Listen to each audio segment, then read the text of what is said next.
You're listening to the Tip In Maple Leafs podcast with your hosts, Chad and Dale.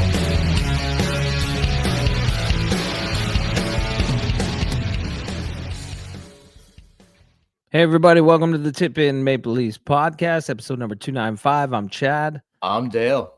So we're just we're gonna get into it, okay? Because no more Blue Jays, no more. I mean, all the focus is on this shit storm. Oh my God. And I ain't talking about the weather, brother.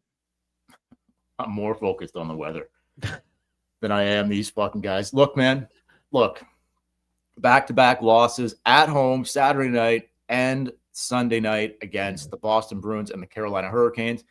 I've never seen. We were honestly thinking about just replaying an episode that we did a couple weeks ago, and no one would know any difference. No. It would be the exact same fucking thing, right? That we're going to talk about tonight, because nothing's changed. We talked, Chad, about last podcast after the Utah win and whatever, they beat those soakers down, and we were like, okay, here we go. Maybe they've turned the corner. Maybe there's some positives here. No, there's not. No, we jumped the gun on that one. Big time. To be fair, I said I wasn't buying it. No. Because that was the talk. It was like, oh, well, the November Leafs are here. They turned the corner. But I'm like, no. You almost lost to Pittsburgh. You came back to beat them. You beat a Utah team at the end of a road trip, at the end of a back-to-back with their backup goalie in. It didn't seem like convincing wins. And then this weekend, I don't even know what you say. I don't know where you want to start. I don't know how you put in back-to-back performances like that. Okay. I don't even know how it's possible. They have not played well all season long. There's been a game or two here or there. Okay. There's been that they've looked okay. And some individual guys are having good years. For sure. There's been a game or two here or there that they've looked okay, but just okay. Just okay. They've never come out and really taken it to somebody, play the way Berube wants to play. There's so much to get into here, but I'm going to just start by saying this. Look, so just garbage, man, against the Bruins, garbage against that Carolina game. That to me was after what happened on Saturday against Boston, and then you show up the next night with a chance to redeem yourself, and they just the odd man rushes, 4 fucking breakaways by the Hurricanes in the second period alone. I've never seen that in a hockey game ever. We've had times this season where they were giving up 4-on-1s, 5-on-1s. What the hell has happened here? What has happened here, man? I don't know. And the talk after the games is driving me nuts. Oh, I can barely. They keep talking about how they've got it in them, and once they do it, everything's going to be okay. They just got to do it. And what are you talking about? You're not doing anything. No. It sounds like when people are, trying to quit smoking or start a diet or something like that, and they're always like, I'm going to do it. Well, I'm going to start on Monday. We're going to do it. That's what they're kind of doing with their defensive play. We'll get there. I hate listening to these guys speak before, after games. They just think they're so much better than they are. Why do they think that they are this almighty fucking team that hasn't done fucking anything? Sure, usually a good regular season team. Well, not this year, but even that's gone out the window now. So why, what are these guys relying on? You can't rely on regular season pass, brother. The team or the league as a whole has gotten better. Look around. The Sharks, the Ducks, Utah.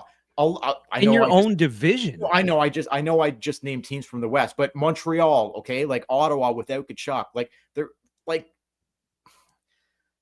I don't know. These guys are living in, and they have been for a long time. They're living in fucking fantasy land. They really are. Most of these Toronto Maple Leaf players are living in a fucking fairy tale fantasy land. Can't touch us. We're so skilled. We're so skilled that it doesn't really matter how we play. We'll beat you anyway. No, those days are fucking over, man. Those days are over. It's kind of, you're right, but it's kind of, when Marner left, all we talked about was, they're not going to be able to score. They're not going to score as much.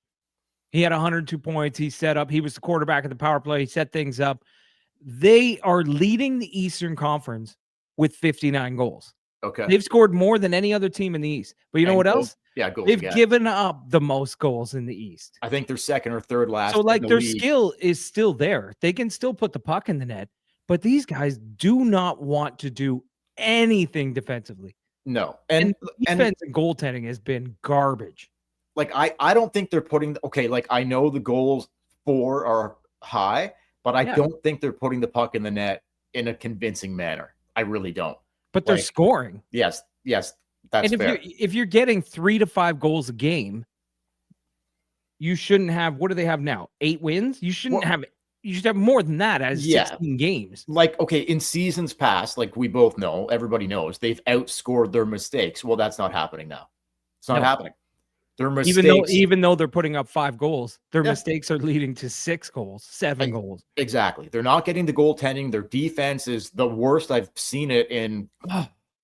I don't know how the drop off fell from last year so much to, like, I know they have a new defensive coach, but like, it can't just be that. Like, the person, I know they're without Tanev and whatever, but like, like, is Tanev, does Tanev mean, I know Tanev is super important to this blue line, but is he that important that when he goes out, everybody else just forgets how to play defense? No, man, because even when he was in there, we still had the same thing. Go back to day one of training camp. This team has not looked good out of the gates, period. I don't know what is going to turn this around. I'm not sure if it's going to be able to be turned around, to be honest. I don't think there's anything Tree Living can do to, like, I don't see a trade out there right now for someone who's going to help this team because they don't have the assets to make it happen. A lot to get in with. Like, look, a lot to get into. Look, I'll go here off the top. Okay. Just my eyes tell me, I watch every game, but I'm getting closer to not doing that anymore because I don't want to watch this. It's not a good product. If I was offered free tickets tomorrow for their next home game, I'd be like, pass. Thanks, but no thanks. Like, I don't want to go. I don't want to go up. Like, I would never have said that in seasons past, but like, I don't want to go up there and watch this. Like, I don't want to be in attendance to watch that Sunday night game. Like, are you kidding me? No fucking way. I can barely keep my TV on the channel when they're playing. I'm like, what? Like, this is, but it's a joke. These guys are they're jokesters, man. Like, that's what they are. They're not real. They're not a real team. They're a pretender. They're fucking jokesters. A lot of people, to play devil's advocate, like I always do, a lot of people will say plenty of season left. And they'll give you examples. They'll say St. Louis Blues were last place in January, and they turned it around and they went and won a Stanley Cup under coach Craig Berube in 2019. But people will tell you this. But we both know what really happened there. There's only one reason why they won that Stanley Cup, and it's not Craig Berube. It was the guy. It was the guy in fucking net. That's the only reason. They called him up at the beginning of the new year in January. They were dead last. He was hot as fucking lightning. They also had like great defensemen in St. Louis at that time. But with Binnington not in the pipes, they don't win that. They don't win that cup. For sure. I'm just saying, and also to help out Binnington, they had a good defense core. Yep. I don't think we really have a good defense core right now. Oh, God. Are you kidding me? Look at them. It's a disaster. People will give you these examples. They will say things like that, and they'll be like, it's only November with plenty of time to turn it around. But at what point? At what point do you say, they're not going to turn this around? Like, this may be a 500 to a bit over 500 team fighting for a wild card spot. We're almost 2 weeks into November. It'll be American Thanksgiving by no time. Blink. And it'll be December. Like, and right now they're not in the playoffs. No, they're not. Are you seeing anything that makes you think like, oh yeah, these guys are gonna flip the switch here? No, that's why, like I said last podcast, I was so confused as to why all the people that follow this team and talk about this team on the radio and the podcast, they won a couple games and everyone's like, they're back. Leafs are back. But I was watching the games like, I don't think they are. Like, they weren't convincing. You said it. They have not played a good, convincing win game yet. No. Okay, so I'm just going to say it. This team, to me, my eyes tell me this team is going nowhere. They don't have it. I've said it on previous podcasts. They What could don't they have do? it. What could they do? What I do don't you think? I don't think there's anything they can. I don't think there's anything they can do. I think they It- need major player personnel changes would be Yeah. the only thing that they can do. And that's not going to help them win this year. Like they have no chance at winning the Stanley Cup. Zero. What about a coaching change? They're not going to do that. Tree Living went through coaches like crazy in Calgary. Okay, like the only guy that I could ever think like right now that would be like Pete DeBoer is unemployed. He could potentially help. Never lost a game 7, I don't believe, in his life. But they literally they just did he lose a game 7? No, I was saying if he took over the Leafs. Oh, guaranteed game 7 loss, 100%. He would lose his first. 100%. But like they're just not gonna do it. Like they're gonna try to work through it. They're gonna try to work through it, but I don't see it going well. I hope it does, but I just don't think the fucking Louis Vuitton boys are gonna fucking all of a sudden play like the way you need to play to fucking win it. Well, period. Especially in the play. They can't even win in the regular season anymore. What are we talking about? Playoffs here? Playoffs? It's true. Come on, get serious, man.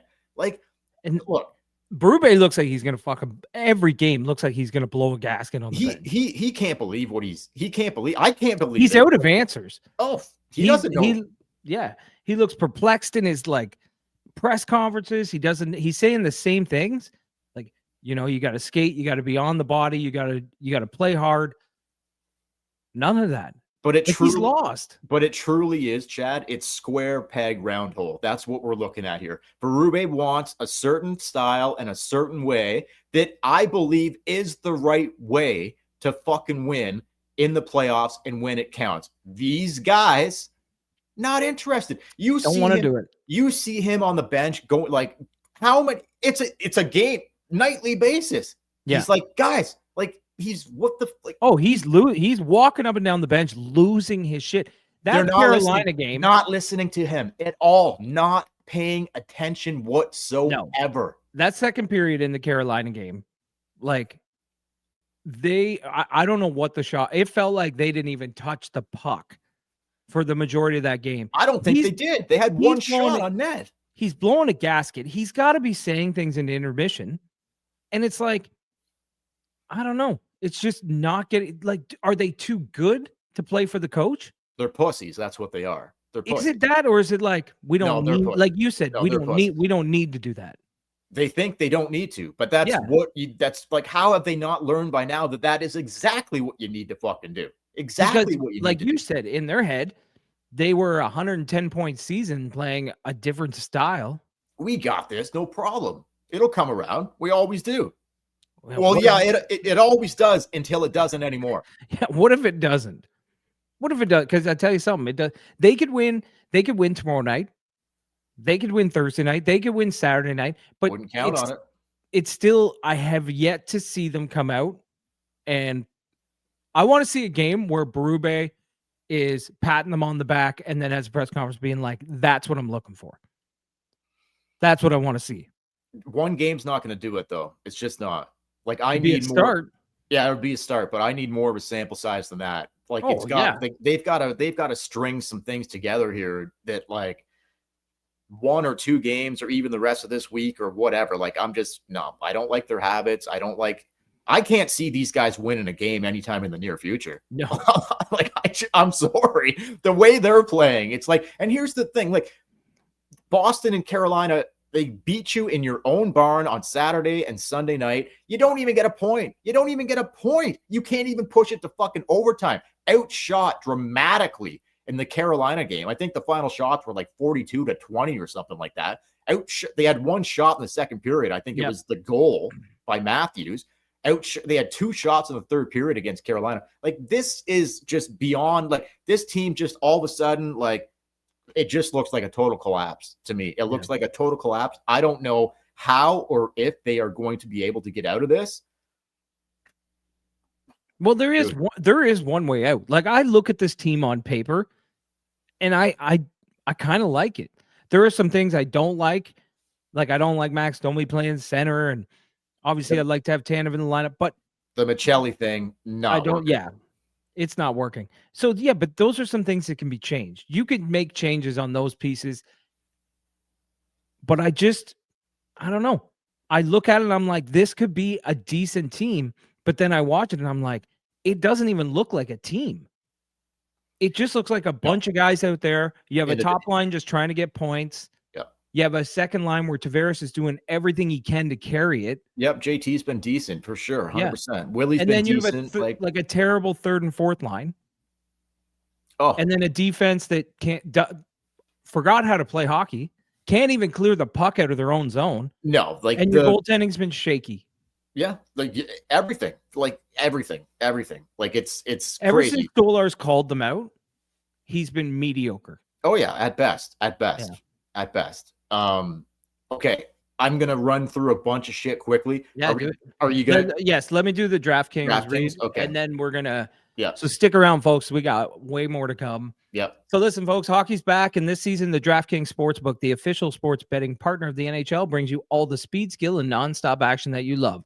DraftKings Sportsbook delivers the unmatched intensity of the NHL right to your fingertips, from player props to the thrill of live in-game betting. Every drop of the puck is your shot to win big. New customers, this is for you. Bet $5, use promo code THPN. That's THPN. And if your bet wins, you'll get paid $300 in bonus bets instantly. So you bet $5, use promo code THPN.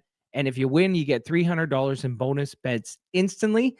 Light the lamp all season long with DraftKings. Download the Sportsbook app and use code THPN today. That's code THPN. Turn your $5 into $300. The crown is yours. And if you have a gambling problem, call 1-800-GAMBLER. In New York, call 877-8-HOPE-NY or text HOPE-NY. In Connecticut, help is available for your problem gambling, and this is void in Ontario. Okay. So I'm going to try to go as quick as possible here within the next 10 or 15, maybe 20 minutes. We'll see how we go here because I got a bunch of stuff. Disappointing not to see Eddie Belfour on Saturday night. That's my main thing. It was disappointing. Was it not? Apparently he's there, but he got stuck in the showers. Okay, that makes sense. Berube sent almost 14 guys to the shower. He couldn't get out of there. That makes sense. Now that makes perfect sense. I understand. Now I totally understandable. So Michelli's still in there. Yeah, fuck well. And yeah, big Carlo too, but Jesus. Oh God. Okay, look. Do you think this team just like plays the same way that their captain plays? Because like, and basically by that I mean like shit. Like I know he's put 9 pucks in the net, but like slow, soft, not interested, little to no emotion. I'm talking about Matthews here, but the team in general, but like he's leading the way. Little to no emotion, little to no passion. Where is the fucking passion here, brother? Like how much do we need? He was the captain last year. I know, but like, okay. And they won the division. Okay, that's fair.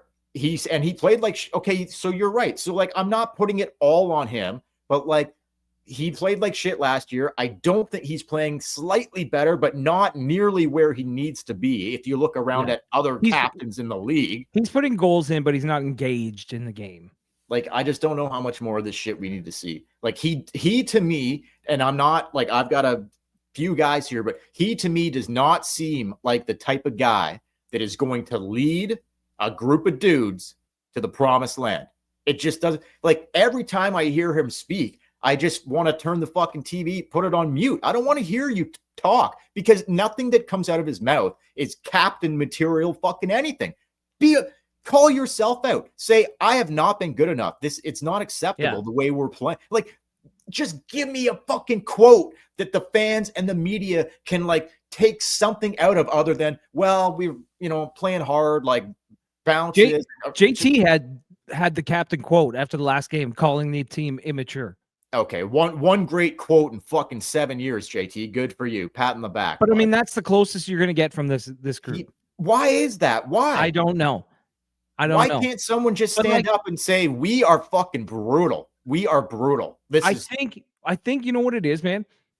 Like last year, things were going pretty good. Like from November to the end of the year, they rolled pretty steady and they won the division. When things are going bad, I don't know if they get their backs up or if they just act all cool, like, "We got it, calm down, everything's fine." But Get in. whatever it is irritates the shit out of the fans. What do you mean by get their backs up? Like, if so things are going bad, you're getting questions. Like after that Carolina game, they're like, "What happened?" Like, had 2 shots in the 3rd period. Yeah, but what are they getting their backs up about? Because I think when things are going bad, they don't wanna take any blame. Well, They get their backs up because, like, "Hey, calm, it's not us." Like, we that's what I was saying at the start. They just keep saying, "We that's just need to play better, and we that's the will." problem. That's the problem I right know. there. No That accountability. You gotta step up and take it. oh my God. Like, If I hear one more time them saying, "We just have to play right," okay, then do it. do it. Like, stop fucking saying it. Yeah, like exactly. Just Like do it. you're like they're just waiting for it to happen. Like, make it happen. That's Make it it. happen. Make it happen. Like, what the fuck are they? And that's what the coach is saying. He's like, "It's not rocket science. These guys know how to do it. They just have to go out and execute it, and they don't. And then when they get asked about it, they're like, 'Hey, calm down. Hey, yo, hey, yo.'" We're gonna run way long here if I don't Yeah, start get going into a little quicker. I think honestly, and I honestly am not just saying this, playoffs 50-50 at best. That's what I would put it on right now. 50-50 As of right at now, if best. things don't change. If things don't change, they might get in, they might not. I think it's 50-50, literally a coin flip. They might squeak in, they might not. Win the Atlantic, I think that's highly unlikely, but When do you think you pull the pin on the grenade? in what, like, you mean just blow the whole Like, fucking start thing up? not blow the whole thing up, maybe that was the wrong terminology, but, like, start making some serious moves.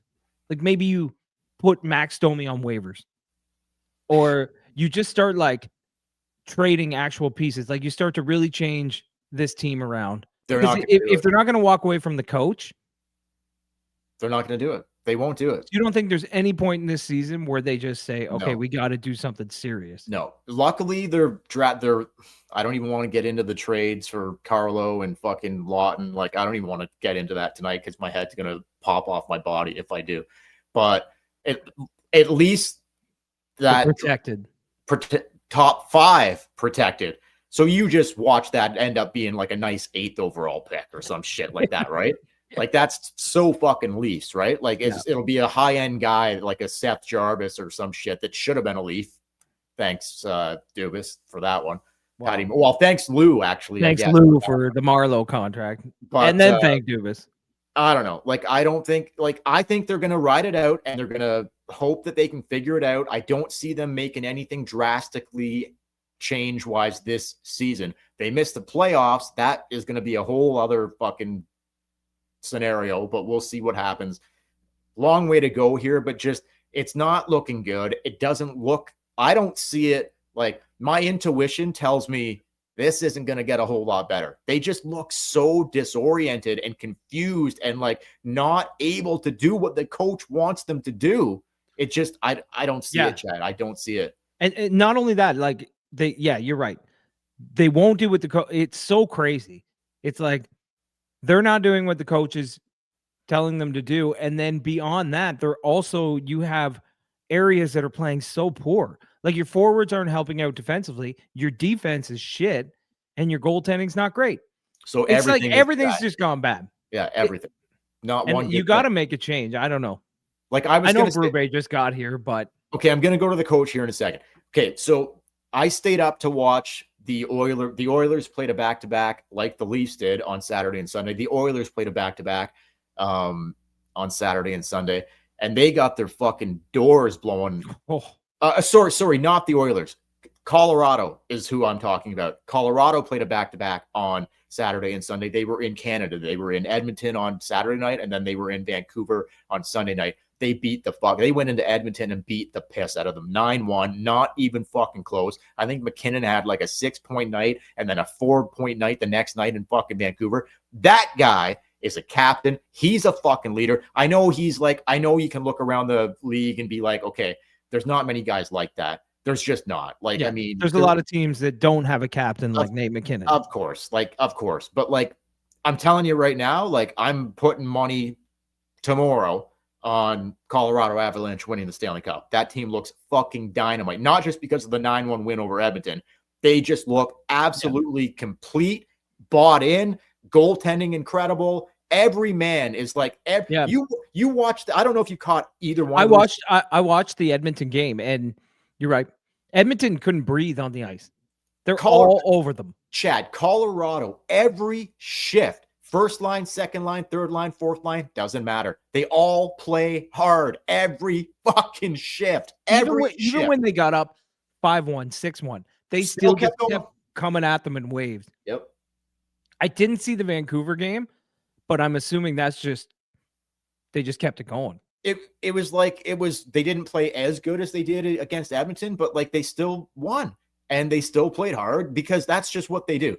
Like Bednar's a good coach, and the players on the team. Now I get what you're saying, and because the guys on the team, they can't let up because Nate McKinnon doesn't let up. He is the fucking leader, and he drives the fucking bus there. And you see that, like he'll go through a fucking wall. He will go through a wall. So if you're a fucking third line center, you're like, Jesus Christ, I better fucking pull up my boots here. And when you see 34 fucking coming into the rink with a purse,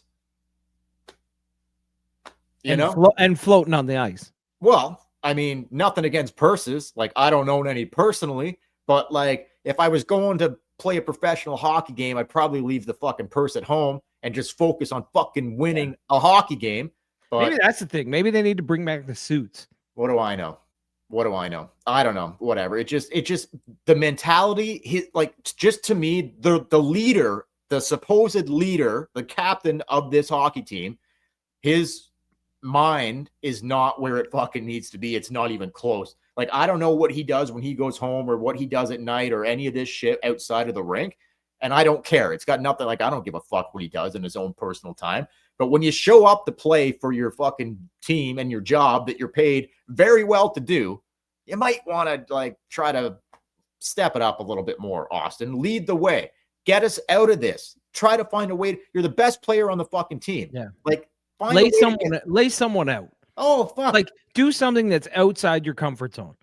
Lay someone out. Get in someone's face. I've seen, Bobby in the Zadorov smokes fucking Lawton. Poor Scotty Lawton. He just came back. He gets fucking hammered. He's probably got a concussion. Zadorov, absolute beast. I would want nothing to do with fucking Zadorov. Zero.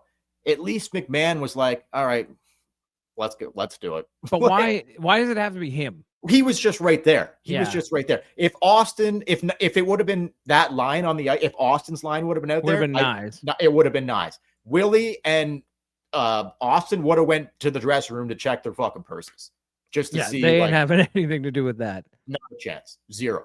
So, if that was McKinnon, if that was McDavid, I believe they would have done the same thing. Maybe not.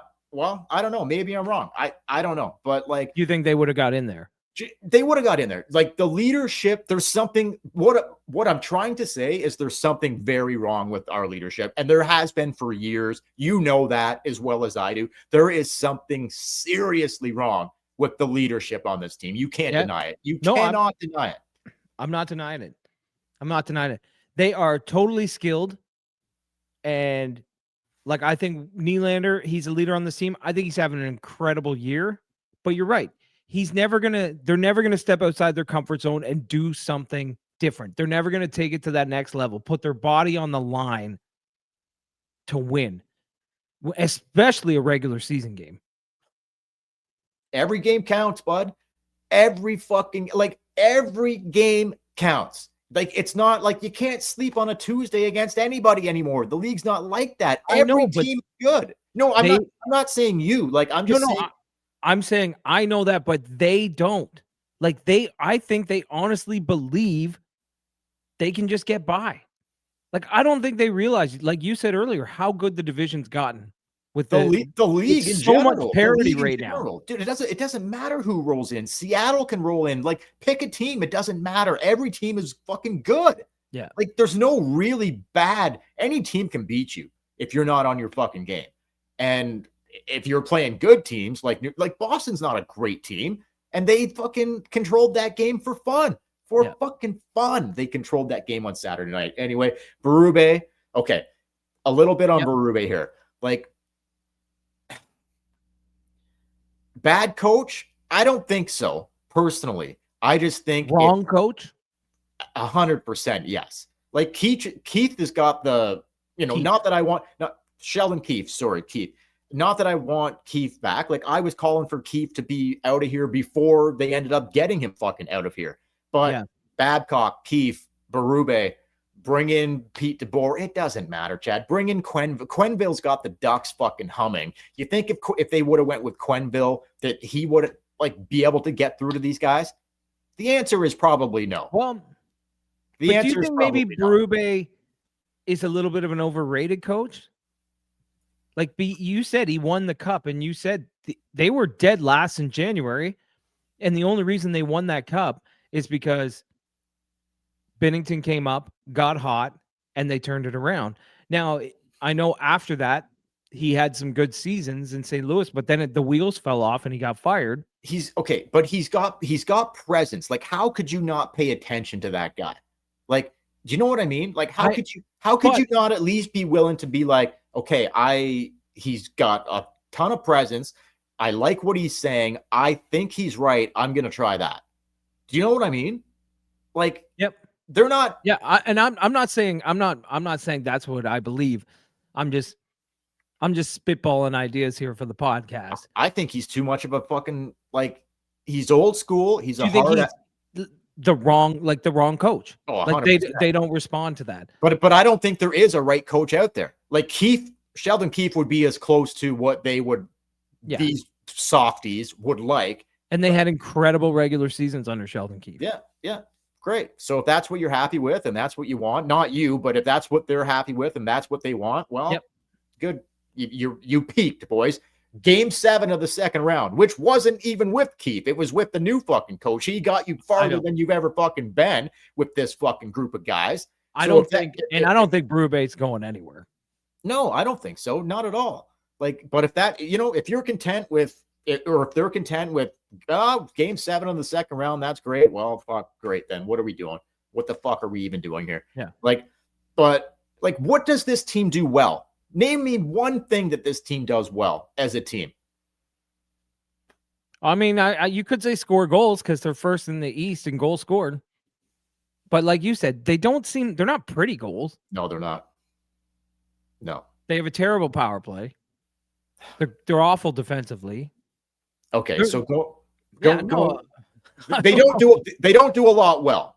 They don't do a lot well. And when the goal and they when definitely don't do anything the best. And when the goaltending isn't there, man, does it ever really show what this team really is? That would be the case for most teams in the NHL. Sure. Yep, for sure, man. But so it's really showing. Okay, I'm gonna go to this. We know that Camp went home and whatever, but gotta bring this up. Someone was talking about it today about how they're so terribly fucking defensively. They're so terrible defensively.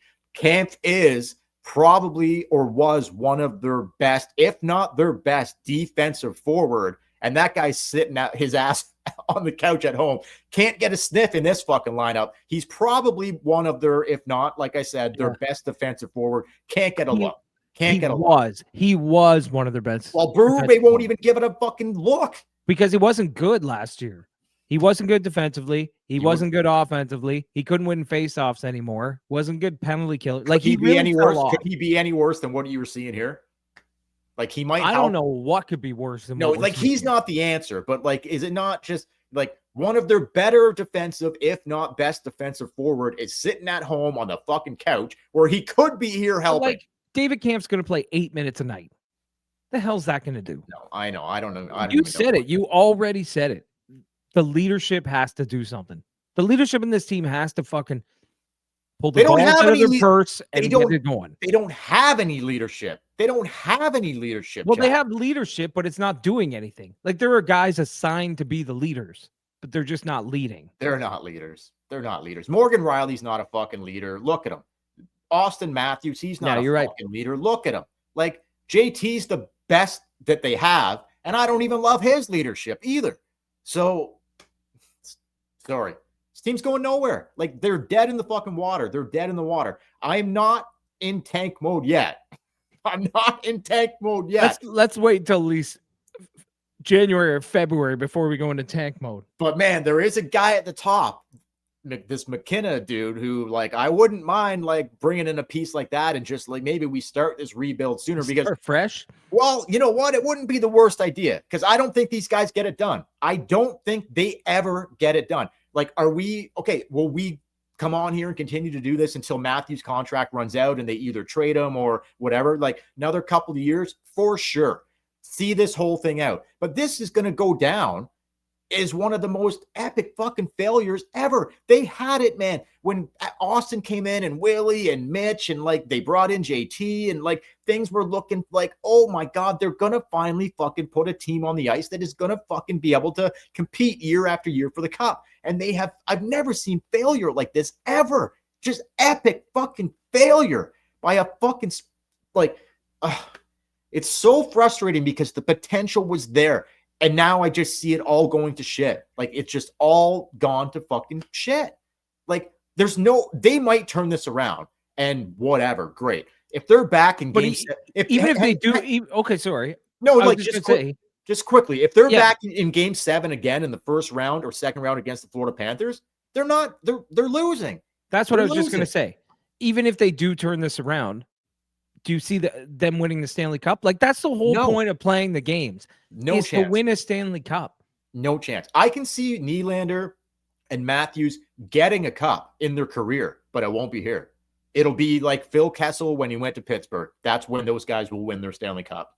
It's will not crazy. They will not lead this team to a Stanley Cup. No chance. No. There is no part of me anymore. I thought it for years. I thought it. I no longer think that. I no longer. Do you think maybe this has got to be hurting their bottom line, the way this team's playing? I mean, their television numbers have to be down. Their jersey sales, ticket sales, shit like that. It's got to be down. Are they, because people just aren't interested. Like Christmas is coming up and like normally, you know, that's a big thing. Oh, I'd like a Leaf sweater or, oh, I want that. No one's talking like that. Like, do you think if anything could hurt the bottom line, they might actually do what you're saying? Is it? I just don't see that's ever going to happen. I just don't see it. Like you don't think like they're owned by a TV company, and you can't tell me that other than diehard fans, people are watching this. But you know how many? Like we're diehard fans, but like I'm at a point where I'm like I'm just getting sick of the player personnel to a point where I'm like I'd rather watch like give me 10 dudes from the Marlies that play hard every night. Yeah. I'd almost like I don't give a shit about Nylander and Matthews anymore. I don't care. I've seen them fail too many times that I don't give a fuck about those fucking guys anymore. And Riley and pick like the leaders. I don't care. I want Nyes around. I want Cowan around. Build around fucking those guys. Give me 5 or 8 dudes from the fucking Marlies that fucking go out and play their fucking work their balls off every fucking shift. I'd rather just watch that every night. To be honest. That's where I'm at. It's a Leafs fan. It's crazy. It's fucking crazy. Like you want to see a team. Just give me something. Yeah. Give me something, man. Give me something where I'm totally on board with you. I'm totally on board. I've had it with the razzle dazzle. I've had it. We could talk about Riley and Carlo and the D pairs. There's no point. The last thing I'll say, and then you can go out on whatever you want to go out on. The last thing I'll say is that maybe Joseph Wall, he's conditioning stint with the Marlies. Maybe Wall comes up and he can catch fire or something, or Stolarz, they can get the tandem back in net, because if that doesn't happen, holy fuck, man. Are we going to be here? It's Monday night, November 10th now. We're doing this one a little later than usual, but like, are we going to be here the early December, the middle of December, talking about the same fucking things? That's what I'm saying. That's what I was asking about. When do they pull the pin? Because you said it, we're diehard fans, and you have to almost force us. Like if we didn't do the podcast, there would probably be a lot of games where halfway through I'd just change it to something else. 100%. I watch because I know we're going to talk about it, and I'm almost hate watching right now. I'm not even watching for them to win. I'm watching like wanting them to fuck up, because they're bugging me so bad. You don't even have to want them to fuck up. You just know they're going to. Yeah, you're right. Like, anyway, dude, I don't have anything. Hopefully it does turn around. But even if it does, it's like, I don't know. Like you say, they're not likable. No, they're more unlikable than ever, all time unlikable, that since like this core, since this group has come in, since like 2015, 16, whatever. Yeah. And just like this team's going nowhere. That's it. That's all I'm saying. And that is anybody who wants to put their Leafs fucking rose-colored glasses on and think that these guys can pull a rabbit out of the fucking hat here and all of a sudden go on a deep run in the playoffs. You are absolutely delusional. I appreciate your Leafs fandom. Yes. But you got to come to a point and look at, are you watching the fucking games? Are you looking at how these guys play on a nightly basis now for 2 months? Like, yeah. It's almost like every time they step on the ice, it's a game 7 in the playoffs. Like they just don't fucking show up. Never have, never will. Let's get out of here. Fuck these All guys. right, listen. For the Tip In Maple Leafs podcast, don't forget you can follow us on social media at the Tip In Maple Leafs podcast on Facebook, Instagram, and YouTube. Hit like, hit subscribe, leave a comment down below. If you're listening to this on the audio version, and if you can leave 5 stars or subscribe to that podcast, leave a comment. You can leave comments on Spotify. I didn't even know that until recently. Yeah. But I just got an email and they're like, check out your comments this month. And I didn't know you could do that. Anyway, listen, I know we're heated and we're pissed. And it's going to continue like that for a while. So I hope you stick with us. But for the Tip In Maple Leafs podcast, I'm Chad. I'm Dale. We will. In Boston on Tuesday night and then back home against the Los Angeles Kings on Thursday night. We will probably be back on Friday to break down those 2 games and see what kind of effort they come up with. Not expecting much. So we'll see what happens. Thanks for watching, guys. Thanks for listening. We'll catch you later.